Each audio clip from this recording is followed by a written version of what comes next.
Hello everybody, this is Cyric1983 and welcome to Neverwinter Nights 1. Alright.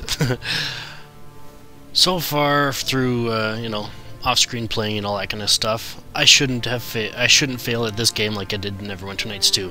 But that also might be because I have done quite a bit of offline research and all that kind of stuff, and online research, and yeah, and also I put a link in the video description as to, well, if you're looking to watch this series and you want to know a little bit more about Dungeons and Dragons and all that kind of stuff, he has a very good set of, well, he's only got like 3 tutorial videos, but he's actually very good at them. So yeah, Toegoff is, he's even got some pretty funny commentary for his LPs as well, so he might be worth checking out anyways. Anyway, so yep, in this game I'm going to be, well, I'm going to be playing through a planned-out character this time, rather than just, like I said, a dual-wielding drow or dark elf or anything like that. So yeah, but yeah, and also in the description I will be putting the exact parameters needed for this build.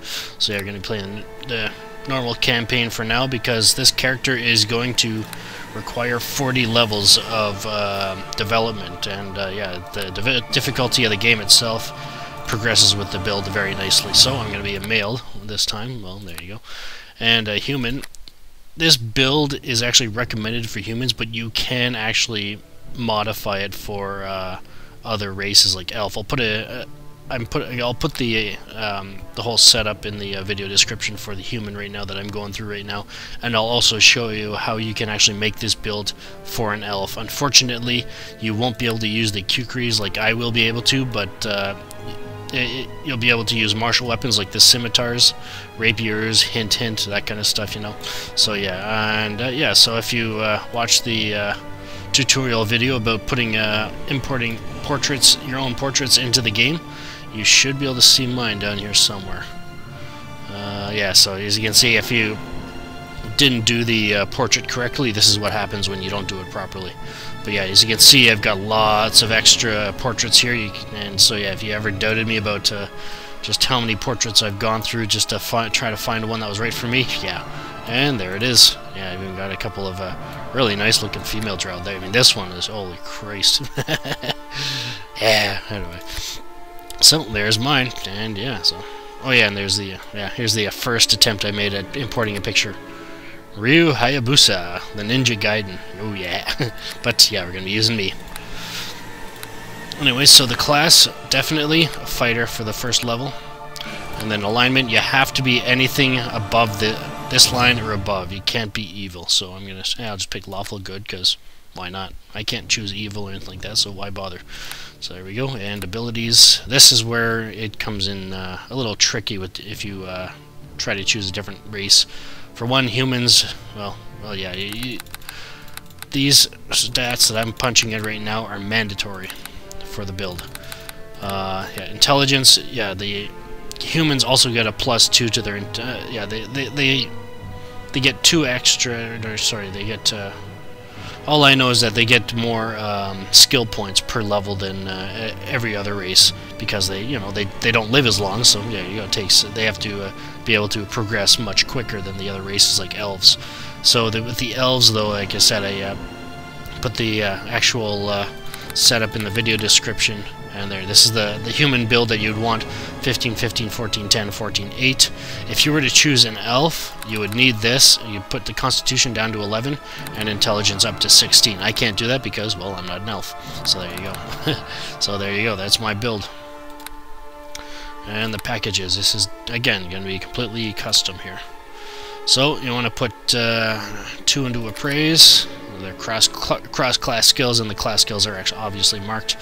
Craft armor, trap, and weapon are absolutely useless for me, because, well, you'll be finding some pretty decent weapons anyway, so it doesn't really matter. And then discipline, max that out. Same with heal. The higher your heal is, if you use one of those healing kits, you can actually heal other than just hit points. So there you go. And then intimidate, because I will be going into the weapon master class.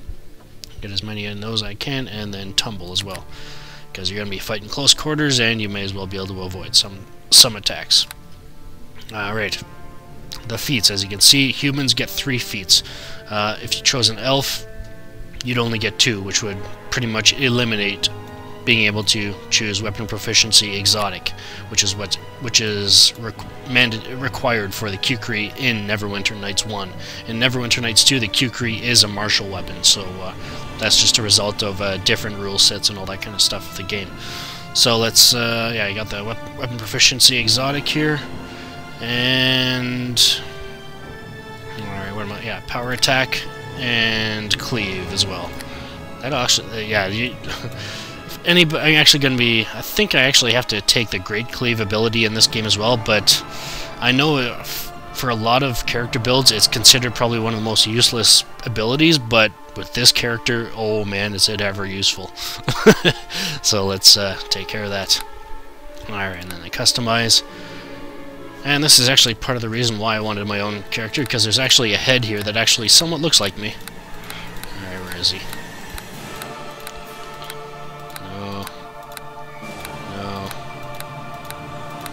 There we go. It's me. He looks a little older than me, but oh, and he's losing his hair, but oh well, I'm not that way either. And I might as well change the clothes here to something that's a little more suited. There we go. Hair color, what that? No. And I guess that probably could fit, but I am more of a redhead, so what that? That.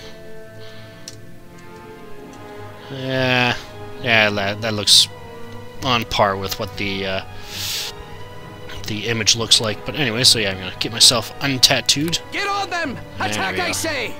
Alright, so what should my name be? Let's try a couple of generations here. Karen's Friar, Cal Davis, there's a nice simple one. And then there's, where is it? I like the power-hungry guy. Their time has come. Destroy them all! Your end draws nigh. Pray to whatever gods you worship. Oh yeah, I love that. Alright, so there we go. Anyway, so yeah, that's... I'm gonna have to finish off this episode with the intro to the prologue, so yeah, so we'll just watch that, and I will see you next episode. This is Cyric1983 signing off, and I hope you enjoy what I did with these cutscenes.